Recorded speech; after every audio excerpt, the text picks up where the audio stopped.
जय गुरु जी, शुक्राना गुरु जी। जय गुरु जी। संगत जी, आज मैं अपना सत्संग शेयर कर रही हूँ। गुरु जी के सामने बैठ के गुरु जी के पास उनकी आज्ञा से गुरु जी का मैसेज आ रहा था बार बार कि पुत्र तो अपना शुक्राना सत्संग शेयर नहीं करती, अपना शुक्राना सत्संग शेयर कर। तो आज गुरु जी के हुक्म से गुरु जी का शुक्राना सत्संग शेयर कर रही हूँ। सत्संग शेयर करने से पहले मैं गुरु जी का मंत्र जाप करूँगी। ओम नमः शिवाय, शिव जी सदा सहाय। ओम नमः शिवाय, गुरु जी सदा सहाय। ओम नमः शिवाय, शिव जी सदा सहाय। ओम नमः शिवाय, गुरु जी सदा सहाय। ओम नमः शिवाय, शिव जी सदा सहाय। ओम नमः शिवाय, गुरु जी सदा सहाय। जय गुरु जी, जय गुरु जी, जय गुरु जी। संगत जी, अपना सत्संग शेयर करते हुए कोई गलती हो जाए तो मुझे माफ़ करना गुरु जी। संगत जी, मैं अपना सत्संग शुरू से शुरू करूँगी। संगत जी, लॉकडाउन में बहुत स्ट्रगल किया है मैंने, बहुत मुश्किलें देखी हैं। हेल्थ इश्यूज़, फैमिली इश्यूज़ बहुत ज़्यादा थे और ऐसे थे कि जैसे कि कभी ख़त्म ही नहीं होंगे। तो संगत जी, मैं शुरू से ही भगवान की ही पूजा करती आ रही हूँ। मैंने कभी कोई गुरु नहीं अपनाए ना धारण किए। संगत जी, मेरा मानना था कि भगवान ही सब कुछ होते हैं, पर मैंने एक बार शिव पुराण की कथा में सुना कि गुरु होना बहुत ज़रूरी है। गुरु होने से परमेश्वर मिलते हैं, मुक्ति मिलती है, और जो गुरु के बिना इस जीवन से जाता है वो कभी भगवान की शरण में नहीं पहुंच पाता। तो मेरे अंदर भी एक आशा उठी कि नहीं, मुझे भी गुरु जी। पर मैंने सोचा कि कैसे बनाऊं गुरु, किसको बोलूं गुरु। तो मैंने अपने मंदिर में खड़े होकर भगवान शंकर जी की इस रूप के सामने बोला, भोलेनाथ, आप ही गुरु बन जाओ मेरे, आप ही किसी गुरु रूप में आ जाओ, क्योंकि मुझे किसी पे श्रद्धा नहीं होती। तो आप ही अपना कोई अंश, अपना ही कोई रूप मेरे सामने आ जाए आपका, जो कि मैं सच्चे दिल से अपना पाऊँ, दिखावा नहीं कर पाऊँ। तो संगत जी, ये अरदास करने के बाद मैं ये अरदास भूल गई। भोलेनाथ जी के आगे, स्वरूप के आगे ये अरदास करी थी, मैं भूल गई। संगत जी, क्या होता है, मेरे घर में बहुत फैमिली इश्यूज़ हो रहे थे, उसकी वजह से मेरे हेल्थ इशू भी बहुत हो गए। तो मैं जैसे कि शाम को, सुबह शाम भजन लगाती हूँ टीवी पे, एलईडी पे। तो एक दिन मैं भोलेनाथ जी के भजन चल रहे थे, भजन चलते चलते ही गुरु जी का भजन कभी नहीं आया, मैंने कभी नहीं देखा लाइफ में। तो गुरु जी का भजन टीवी पे आ गया। पहले भोलेनाथ जी के चल रहे थे, फिर सिद्धार्थ मोहन अंकल, हाँ जी, उनका भजन आया, मेरे सतगुरु जी तुसी मेहर करो, मैं दर तेरे ते आई हुई हूँ। और बाद में वो मंत्र जाप बोलते हैं, ओम नमः शिवाय, शिव जी सदा सहाय। ओम नमः शिवाय, गुरु जी सदा सहाय। तो जब वो मंत्र जाप बोलते हैं, ओम नमः शिवाय, शिव जी सदा सहाय, ओम नमः शिवाय, गुरु जी सदा सहाय, जब मैं वो सुनती हूँ मैं वहीं रुक जाती हूँ और मैं देखती हूँ सिद्धार्थ मोहन अंकल जैसे ये भजन गा रहे हैं मंदिर में, और पीछे गुरु जी का स्वरूप लगा हुआ। और मुझे नहीं पता था कि ये गुरु जी हैं। मुझे ऐसा लगता था कि वो कौन है, मतलब उनका स्वरूप देख के ना एक अलग ही कनेक्शन हो रहा था। और मुझे ऐसा लगता था पता नहीं इनके कोई जानने वाले या इनके फादर होंगे, तो मुझे ऐसे लगता था। मुझे तो पता ही नहीं था कि ये गुरु जी है, हमारे प्यारे गुरु जी, हाँ ना गुरु जी। और गुरु जी ने उनका भजन सुनना मैंने, और उसके बाद दूसरे भजन आ जाएंगे वो भी सुने। ऐसे लगातार 3 दिन तक गुरु जी ने मुझे दर्शन दिए, और उसके बाद वो भजन कभी भी दोबारा सामने नहीं आया। कभी भी, जैसे कि वो टीवी पे आता था, और ना ही पहले कभी आया, ना ही दोबारा आया, सिर्फ 3 दिन आया। कहते हैं ना कि गुरुजी 3 बार दर्शन देते हैं। तो संगत जी, वो 3 दिन गुरुजी ने मुझे दर्शन दिए, पर मैं नहीं समझ पाई। संगत जी, उसके बाद गुरुजी ने मेरी परीक्षा लेनी शुरू करी या मेरे कर्म कटवाए, वो गुरुजी ही जानते हैं। नींबू की तरह गुरुजी ने मुझे निचोड़ा। ऐसा ऐसी प्रॉब्लम लाइफ में शुरू हुई कि जैसे कि दुख आते तो हैं, और ऐसे मुझे नहीं पता था कि दुख कहाँ से आई जा रहे थे, आई जा रहे थे, आई जा रहे थे। मतलब कि जैसे कि दुखों का, कहते हैं ना, सुनामी आ गई। ऐसे दुख आ रहे थे कि मैं तो सोच सोच के हैरान हो रही थी कि मैंने कभी किसी के लिए बुरा नहीं सोचा। और हाँ संगत जी, और एक बात और, ना कभी किसी का लिए बुरा सोचा, और ना ही अपने लिए कभी किसी को बुरा करने दिया। मतलब कि मुझे गलत बात से हमेशा गुस्सा आता था, चाहे वो मेरे लिए होती थी, चाहे वो किसी बाहर वाले के लिए हो। गलत बात ना मैं सुनती थी, ना मैं करती थी। और इसी दौरान गुरुजी ने बहुत परीक्षा ली, बहुत परीक्षा ली। मैं इतनी परेशान हो गई, मुझे सब बोलने लगे कि तू किसी पंडित के पास जा, हो सकता है तुम्हारे घर में किसी ने कब्ज कर दिया हो, या तुम्हारे ऊपर पितर दोष हो, या कुछ बहुत सारे सब बोलने लगा। पर मेरी हिम्मत ही नहीं होती थी, और ना ही मेरा मन मानता था। मुझे ये था कि मैंने हमेशा भगवान भोलेनाथ की पूजा की है सच्चे मन से। अगर वो चाहेंगे तो ये वो ही आएंगे, मैं किसी पंडित के पास क्यों जाऊँ। अगर वो आएंगे, वो ही आएंगे, और वो ही मुझे संभाल लेंगे, वो ही सब ठीक करेंगे।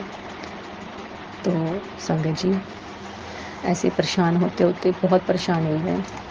तो एक आंटी थे, उनसे मेरी बात होती रहती थी, वो भी गुरुजी की संगत है।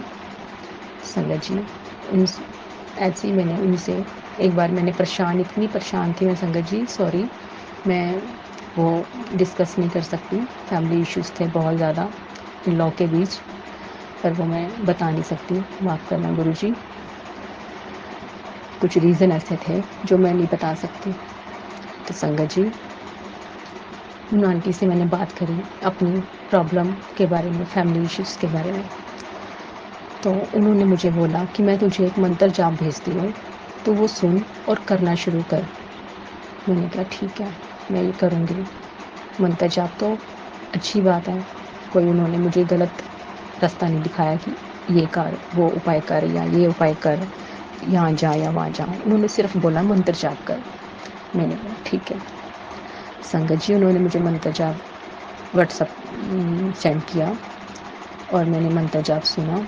मंत्र जाप सुनते सुनते मुझे ऐसे लग रहा था कि जैसे मैं किसी बंद कमरे में, अंधेरे कमरे में बंद हूँ, और धीरे धीरे उस कमरे में कोई रोशनी आ रही है, मुझे ऐसे महसूस हुआ। तो संगत जी, मैंने गुरुजी का बांसुरी देखा, तब भी मुझे याद नहीं आया कि मैं गुरुजी को तो पहले देख चुकी हूँ टीवी पे। जो गुरुजी ने मुझे याद नहीं दिलाया संगत जी। और उसके बाद मंत्र जाप के बाद मैंने ऐसे ही गुरुजी का देखा कि गुरुजी का मंत्र जाप जो आंटी ने भेजा था, और उसके बाद मैंने ऐसी यूट्यूब पे गुरुजी की ही आज्ञा थी, सर्च कर लिया, तो गुरुजी का सत्संग सामने आ गया।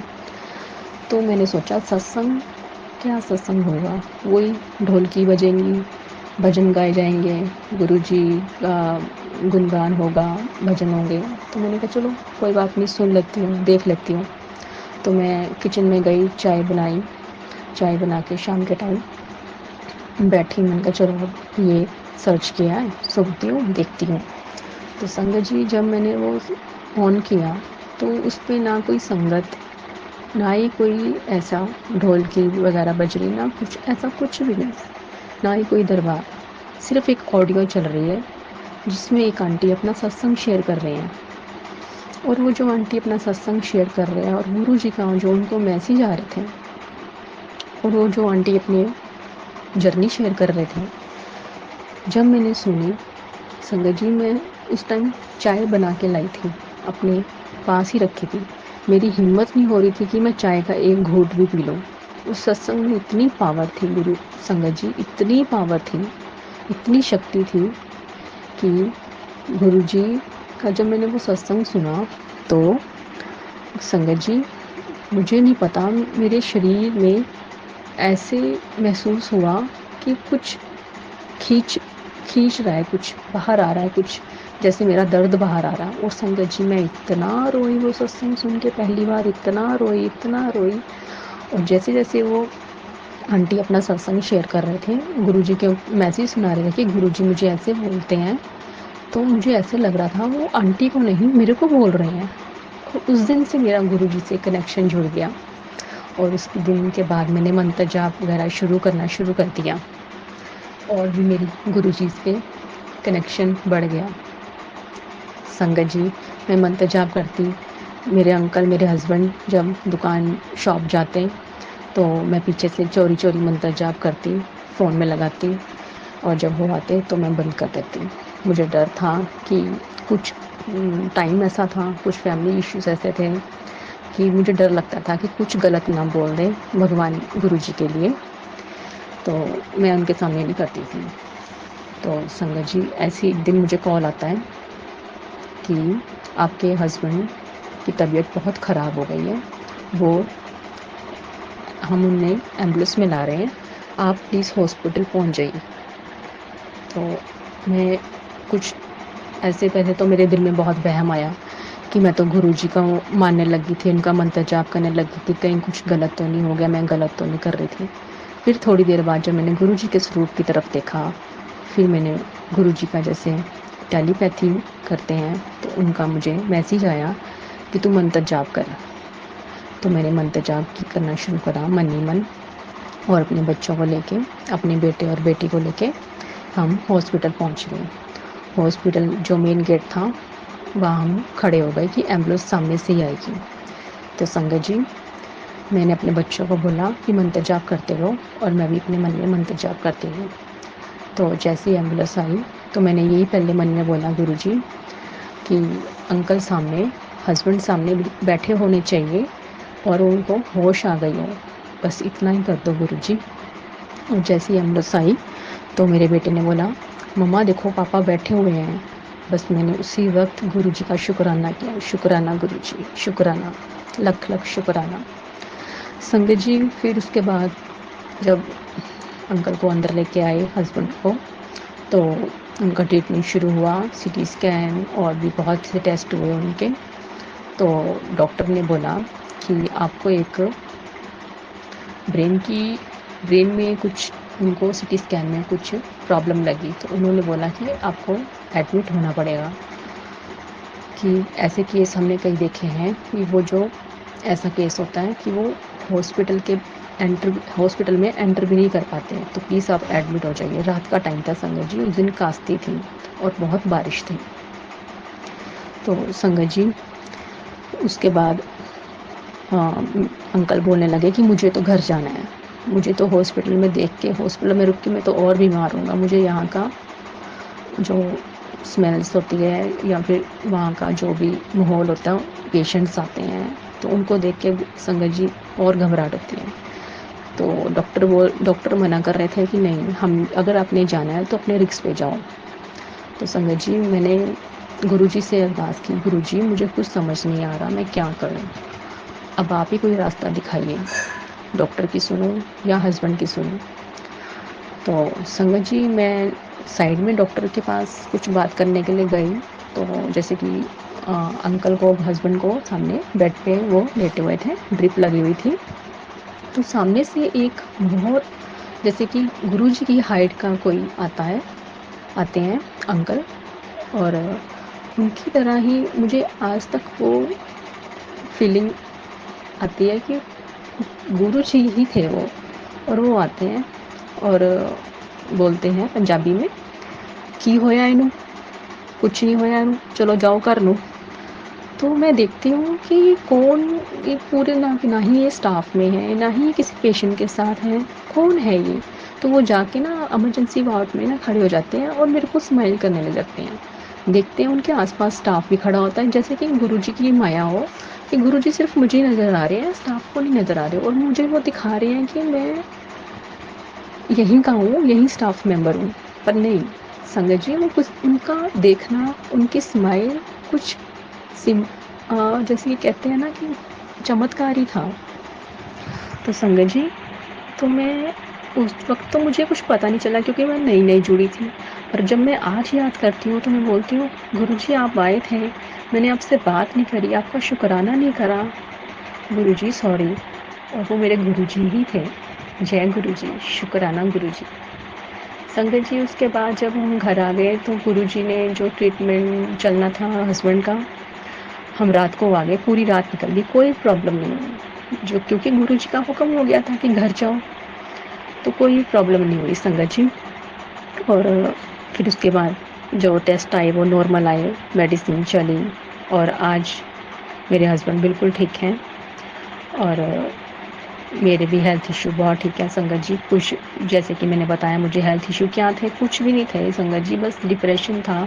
उसकी वजह से मैं खाना खा पाती थी ना पी पाती थी। आज तो मैं गुरुजी आगे यही अरदास करती थी, गुरुजी मुझे ठीक करो, मेरे बच्चे छोटे छोटे हैं। मतलब कि मुझे इतनी वीकनेस आ गई थी कि मुझे डॉक्टर भी बोलते थे कि आप अकेले नहीं बाहर निकला करो, कहीं गिर गुर जाओगे, चक्कर चुक्कर आ जाएगा, कि आप में इतनी वीकनेस है। तो मैं बोलती थी कि गुरुजी आप सब जानते हो ये वीकनेस है या क्या है, आप ही करोगे ठीक मुझे। तो मैं गुरुजी को चाय प्रसाद, जल प्रसाद, लंगर प्रसाद जो भी भोग लगाती थी खाती थी। और वो जल प्रसाद, चाय प्रसाद, लंगर प्रसाद खा खा के संगत जी आज मैं बिल्कुल ठीक हूँ। अब मैं खाना भी खा पाती हूँ, चाय भी पी पाती हूँ, सब कुछ खा पाती हूँ। और मैं सबको बोलती हूँ, जो लड़की खाना नहीं खा पाती थी आज वो दूध, घी, मक्खन सब खा लेती है और उसको डाइजेस्ट भी हो जाता है। सब गुरुजी की कृपा है, गुरुजी का शुक्राना है। संगत जी, सत्संग तो बहुत है सत्संग। अब जो सत्संग तो ऐसे हैं, गुरु जी की ब्लेसिंग भी बहुत है। और हाँ संगत जी, एक सत्संग और शेयर करूँगी। मुझे ना जब गुरुजी का घर में स्वरूप आया था, तो मैं गुरुजी को ना जब चपातियाँ बनाती थी, तो मैंने सुना था कि गुरुजी ओम दर्शन देते हैं, रोटी में ओम दर्शन देते हैं।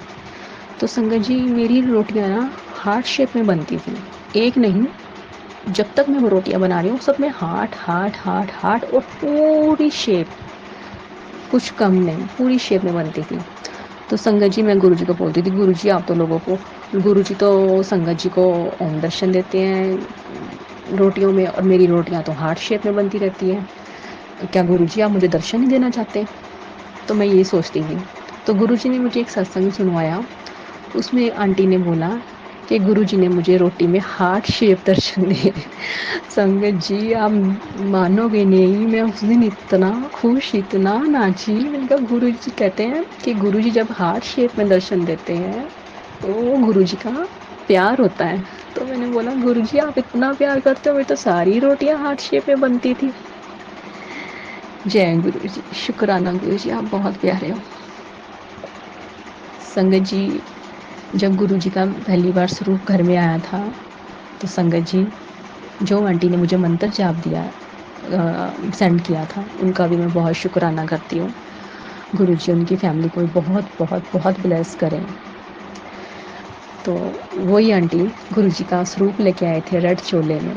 तो जिस दिन स्वरूप घर में आया था, तो मैंने उन आंटी से पूछा था कि मुझे नहीं पता था कि आंटी जब गुरुजी का स्वरूप आता है तो क्या क्या तैयारी करनी होती है। उन्होंने बोला बस तू चाय प्रसाद और कड़ा प्रसाद बना लेना। मैंने कहा ठीक है। तो उन्होंने बोला समोसे प्रसाद मंगवा लेना। मैंने कहा ठीक है। और गुरुजी की गद्दी लगाना ऐसे ऐसे और फूल मंगवा लेना। मैंने कहा ठीक है। तो संगत जी मैं सच बोलूँगी, उस वक्त कई बार संगत जी ऐसा होता है कि सब कुछ होने के बावजूद कई टाइम ऐसा होता है कि हमारे पास 1 रुपया भी नहीं होता, और उस वक्त मेरे पास कुछ नहीं था। तो संगत जी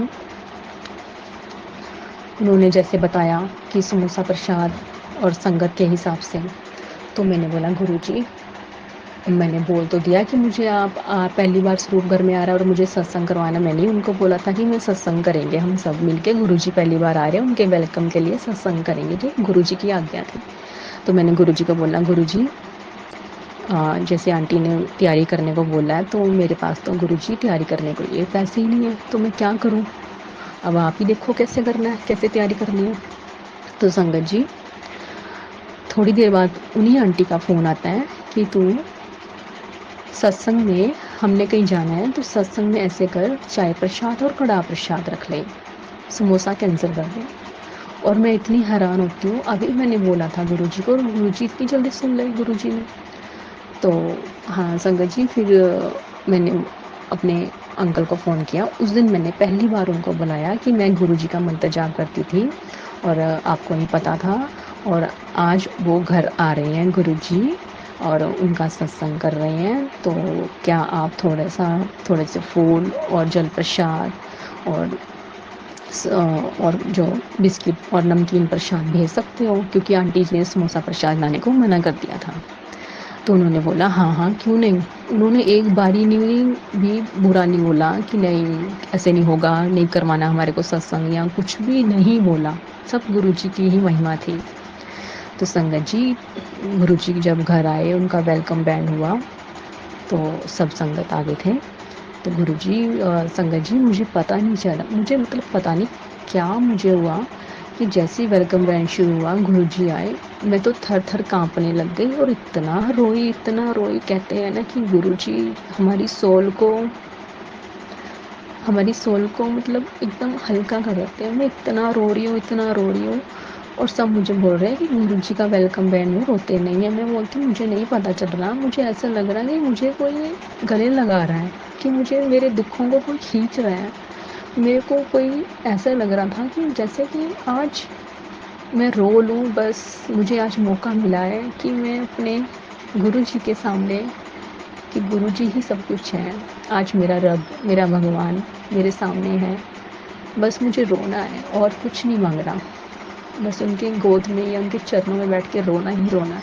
उनको सब पता है कि क्या चाहिए इसको और क्या है इसकी प्रॉब्लम। तो संगत जी, फिर जब सत्संग हो गया, बहुत अच्छे से हुआ सत्संग, बहुत अच्छे से। और उसके बाद संगत जी, सब संगत चाय प्रसाद होने के बाद अपने अपने घर गए। तो गुरुजी की गद्दी मैंने उनका स्वरूप मंदिर में विराजमान किया। और उसके बाद अगले दिन सुबह उठ के मैंने जोत जलाई और मैंने ऐसे बोला, गुरुजी क्या आप विराजमान हो, तो मुझे कोई हिंट, कोई संकेत दीजिए। तो थोड़ी देर में अभी जोत जला के मैं मंदिर से निकली थी संगत जी, तो गुग्गा पीर वाले वो जो होते हैं वो आए और वो बहुत आके जैसे वो अपना गाते हैं, उन्होंने गाया, मैंने उनको जो दक्षिणा देनी थी दी, और वो बोलने लगे हमें चाय पीनी है। मैंने कहा हाँ जी मैं ज़रूर बनाऊंगी। मैंने चाय बनाई, उनको पिलाई। चाय दे के मैं अंदर को आ गई और मैं गुरुजी को देखने लग गई, गुरुजी के पास बैठ गई। और थोड़ी देर में जब मैं गिलास लेने गई चाय के, तो वो मुझे बोलने लगे कि आपके घर के सामने तो ये रुद्राक्ष का पेड़ है। तो मैंने बोला मुझे तो इतने साल हो गए यहाँ पे आए हुए, मुझे तो नहीं पता। तो फिर मुझे गुरुजी का टेलीपैथी मैसेज आता है कि पुत्र हो गया विश्वास, मैं इत्थे ही हाँ तेरे कोल आ, विराजमान है तेरे घर च, कि रुद्राक्ष तो भोलेनाथ जी का ही प्रसाद है और हमारे गुरुजी भोलेनाथ जी हैं। मैंने बोला जय गुरुजी, लख लख शुक्राना गुरुजी, माफ़ी गुरुजी, क्योंकि हम इंसान हैं, कभी कभी थोड़ा सा डोल जाते हैं। संगत जी, ऐसे तो गुरुजी, मेरी जर्नी तो लॉकडाउन से स्टार्ट हुई है, पर गुरुजी तो कब से कब से उनकी ब्लेसिंग है ये गुरुजी जानते हैं। क्योंकि संगत जी, मेरा जो बर्थडे डेट है वो 7 फेब है, तो ये तो गुरुजी की ब्लेसिंग है। और मेरी जब शादी हुई वो भी 2007 में हुई, वो भी गुरुजी की ब्लेसिंग है। संगत जी, सत्संग तो बहुत हैं, बच्चों के, मेरे मायके परिवार के, मेरे अंकल जी के, बहुत सत्संग हैं बहुत। तो आज मैं अपनी जर्नी शेयर कर रही थी, इसलिए गुरु जी का लख लख शुक्राना। उसके बाद मैं अपने और सत्संग शेयर करूँगी जैसे गुरु जी का हुक्म होगा। तो गुरु जी, लख लख शुक्राना, आपका बहुत बहुत शुक्राना मेरे महाशिव, मेरे रब जी। अब मैं मंत्र जाप करूँगी। ओम नमः शिवाय, शिव जी सदा सहाय। ओम नमः शिवाय, गुरु जी सदा सहाय। जय गुरु जी। जय गुरु जी संगत जी, जय गुरु जी। जय गुरु जी संगत जी। मैं पंकज सेठी बोल रहा हूँ मुंबई से। कई दिनों से मैसेज आ रहे थे गुरु जी के कि अपना शुक्राना सत्संग सभी संगत के साथ शेयर कर, पर मैं नहीं जानता संगत जी कि मैं सत्संग शेयर ही नहीं कर पा रहा था। और जो 2 सत्संग मैंने पहले शेयर करने चाहे वो अभी तक आप सभी तक पहुंच ही नहीं पाए, तो उसमें भी गुरु जी की मर्जी होगी। जब गुरु जी की कृपा होगी तो सत्संग शेयर हो जाएंगे पहले 2।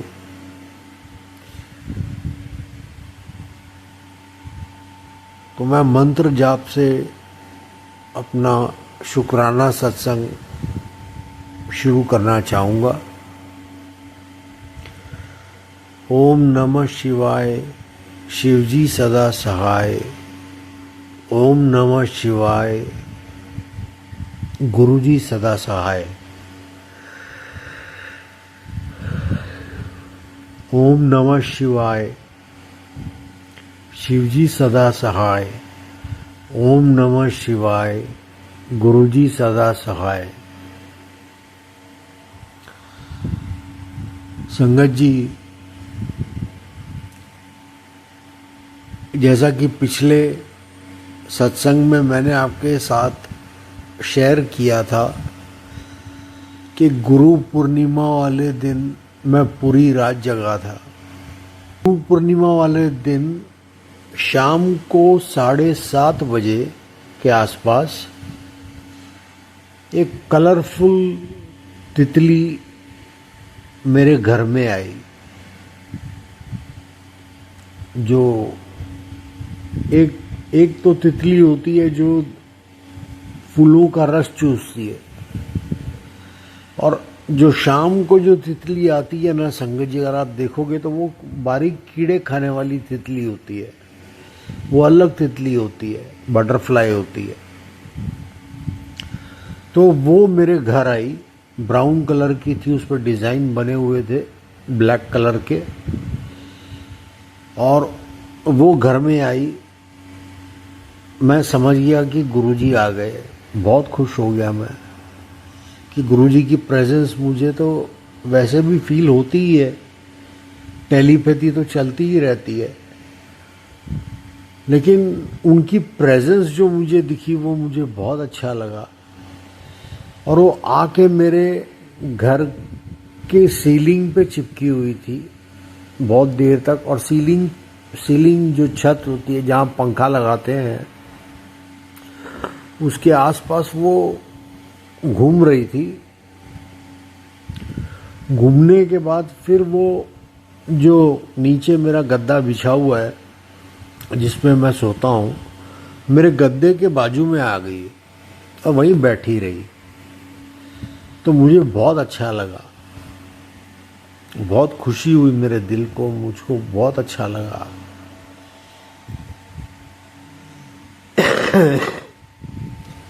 तो संगत जी, मुझे पहले कुछ समझ नहीं आ रहा था। खैर, मैं तो जिंदगी जीने की होप जो थी, जो उम्मीद थी, वही खत्म हो गई थी। गुरुजी हिम्मत देते रहे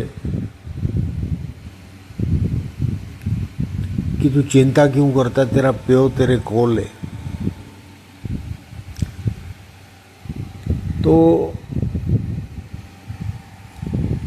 पहले कई बार मैंने अपना बायोडाटा, रेज्यूमे कई जनों को भेजा, कुछ नहीं हुआ।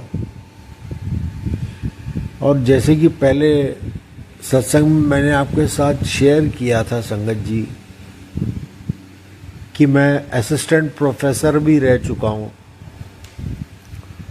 तो मेरा एक स्टूडेंट है जो एक कंस्ट्रक्शन कंपनी में एक 3-4 साल से काम कर रहा है। तो अचानक मुझे याद आया और मेरे मोबाइल में उसका नंबर था। मैंने उसको कॉल किया तो उसने बोला सर भेज दो, अपना बायोडाटा भेज दो, फिर देखते हैं आगे क्या होता है। तो इस बात को भी महीने के ऊपर हो गया संगत जी, और मैंने उसे अपना बायोडाटा तुरंत भेज दिया, लेकिन कोई काम नहीं बना। उससे पहले मुझे एक मॉडलिंग फर्म से भी कॉल आया था और उन्होंने मेरे 2 फोटो मांगे थे, पिक्चर मांगी थी, जो मैंने मोबाइल से व्हाट्सएप के ज़रिए भेज दी थी। तो उन्होंने मुझे बुलाया था मलाड में, जो मुंबई में है मलाड, गोरेगांव के आगे। लेकिन मैं तभी पता नहीं क्यों जा नहीं पाया संगत जी, क्योंकि बारिश भी बहुत थी और सच बात तो ये कहूँ कि जेब में पैसे भी कम थे, इसीलिए जा नहीं पाया। तो समझ नहीं आ रहा था मेरे को कि अभी आगे क्या होगा, कैसे होगा। फिर एक दिन मेरा एक दोस्त है, उसने मुझे कॉल किया और उसने कहा पंकज कैसा है तू, हालचाल पूछा। अच्छा लगा, बहुत पुराना दोस्त है मेरा, कि वक्त था जब ही हम लोग दोनों साथ में विप्रो में जॉब करते थे। तो उसने मुझसे कहा कि मैं जहाँ काम करता हूँ तू आएगा, वहाँ पे जॉब करेगा। मैंने बोला हाँ करूँगा। और वो मुझे उस कंपनी में आज से नहीं बुला रहा है संगत जी, पिछले 1 साल से बुला रहा है। उसे 1 साल हो गया है उस कंपनी में। एक बीपीओ है, कॉल सेंटर। तो तब मैं उसे हाँ ना में जवाब देता था पहले, क्योंकि मैं मेंटली बहुत ज़्यादा परेशान था। ये ब्लैक मैजिक से लेके घर की परेशानी, हर चीज़ से परेशान था।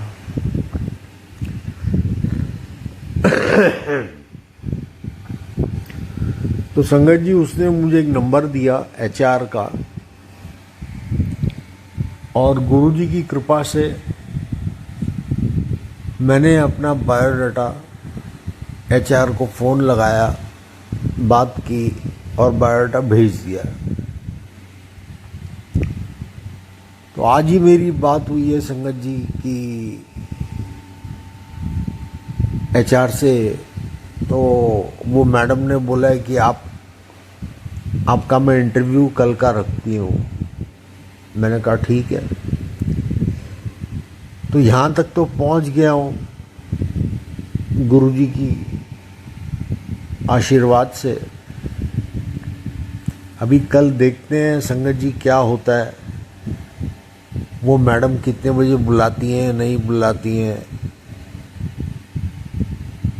कम से कम अगर इंटरव्यू में सिलेक्ट हो जाता हूँ और नौकरी मिल जाती है तो कम से कम अपना खर्चा तो निकल जाएगा। आगे का देखेंगे फिर क्या होता है, गुरुजी तो हैं। अब मैं ये नहीं जानता कि ये जॉब मुझे मिलेगी या नहीं मिलेगी, लेकिन मैं गुरुजी की एक बात मुझे याद आती है कि जो बेस्ट है वो मुझे वो देंगे, क्योंकि मैं गुरुजी से कुछ भी नहीं मांगता हूँ, कुछ भी नहीं। वो जैसे कि पहले सत्संग में भी मैंने आपसे शेयर किया था कि उन्होंने कहा था मुझसे कि मैं तैन होण नया घर ब्लेस करन वाला, तो भी मैं शॉक हो गया था कि ये कैसे पॉसिबल है, और वो चीज़ हो गई। तो लख लख शुक्राना गुरु जी का, लख लख शुक्राना संगत जी का। तो अभी खैर मैंने तो जीना छोड़ दिया था, अभी गुरु जी के आशीर्वाद से कल मैं इंटरव्यू के लिए जाऊंगा। ऐसे खाली बैठने से अच्छा कहीं मन लग जाएगा संगत जी।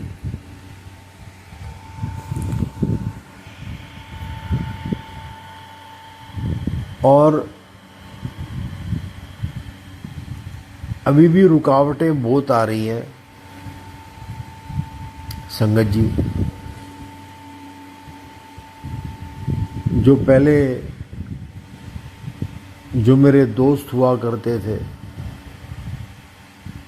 उन सब ने मुंह मोड़ लिया है, कोई मुझसे बात नहीं करता। खैर इसका तो इतना मुझे गम भी नहीं है, क्योंकि मेरे अपनों ने ही मुझसे मुंह मोड़ लिया है संगत जी। तो गैरों ने मुंह मोड़ लिया तो क्या फर्क पड़ता है।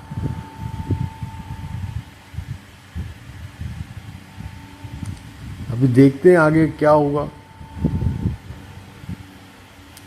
गुरु जी की कृपा है। मैं तो घर में पड़ा रहता हूँ, यहाँ तक कि बाहर तक भी नहीं जाता, बस मोबाइल पे सत्संग सुनता रहता हूँ, मंत्र जाप सुनता हूँ, फिर सो जाता हूँ, नींद आ जाती है, फिर उठता हूँ।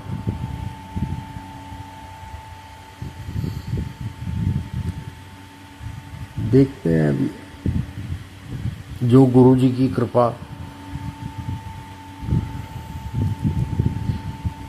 अब वो यहाँ लेकर आए हैं कॉल सेंटर में, तो कॉल सेंटर का तो खैर मुझे पहले का भी एक्सपीरियंस है,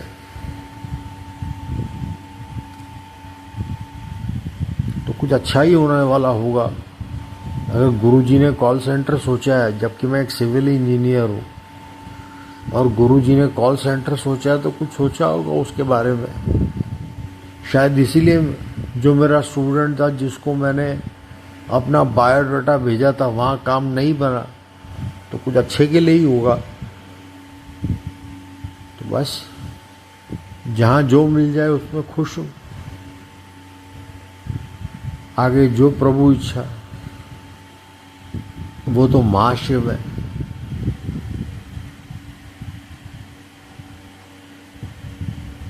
और महाशिव ने जब ये कह दिया कि तू मेरा पुत्र है, तो बस बात ही खत्म हो गई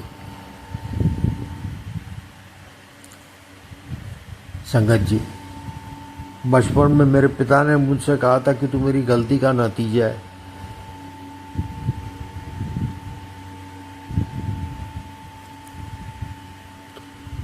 मैं तो जब मेरे पिता ने ऐसी बात बोली, वो मेरे दिल पे लगी। मैं छोटा सा बच्चा था तभी, और मैं कोई किसी की कोई भी बात बोली हुई कभी भूलता नहीं हूँ। तो वो कहते हैं ना, जिसका कोई नहीं उसका तो खुदा है यारो। मैं नहीं कहता किताबों में लिखा है यारो। तो ये सच बात है। गुरुजी ने कह दिया है कि मैं तेरा प्यो तेरे नाल है।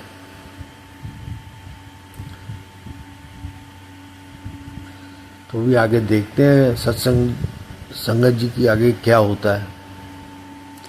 और एक बात बताना चाहूँगा आपको सभी को कि मुझे एंजल नंबर्स बहुत बार दिखे हैं, जैसे 555, 777,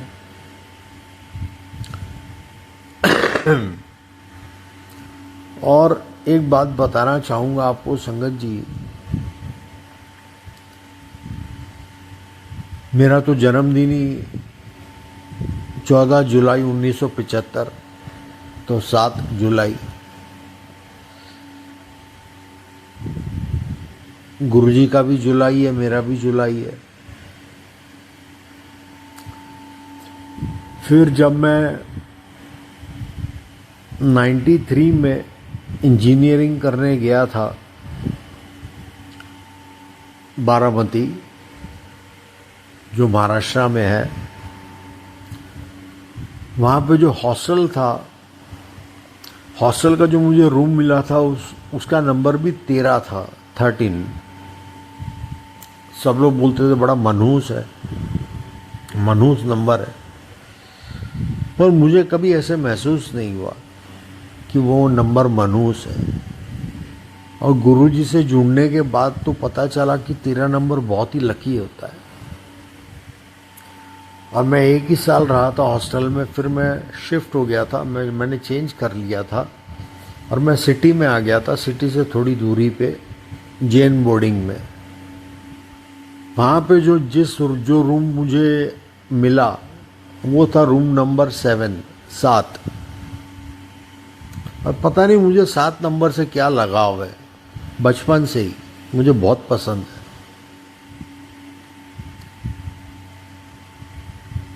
– 2005 में जब मैंने पहली बार मतलब बाइक पहली बार ली,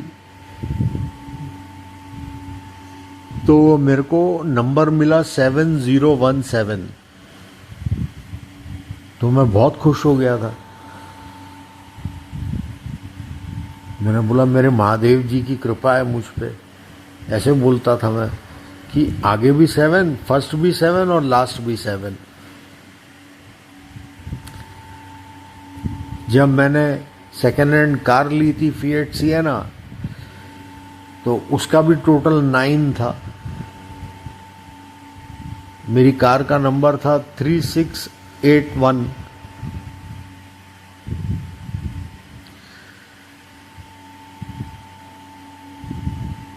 तो ये गुरुजी की ब्लेसिंग्स है,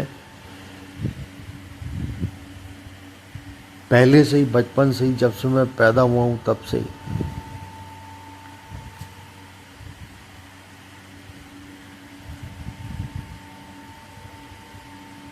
अभी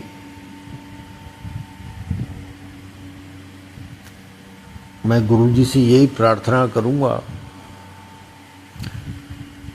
कि कल इंटरव्यू में मेरा सिलेक्शन हो जाए, ताकि मेरी दाल रोटी चालू हो जाए। और आप सभी संगत जी से भी यही प्रार्थना करूंगा कि मेरे लिए थोड़ी प्रार्थना करें कि मेरे जॉब का हो जाए। बस इस सत्संग में इतना ही कहना चाहूँगा मैं। जय गुरु जी, शुक्राना गुरु जी, अनंतम अनंतम शुक्राना गुरु जी, हर पल शुक्राना गुरु जी, हर हर महादेव जी, जय माता दी गुरु जी, लख लख शुक्राना गुरु जी, लख लख शुक्राना संगत जी। धन्यवाद।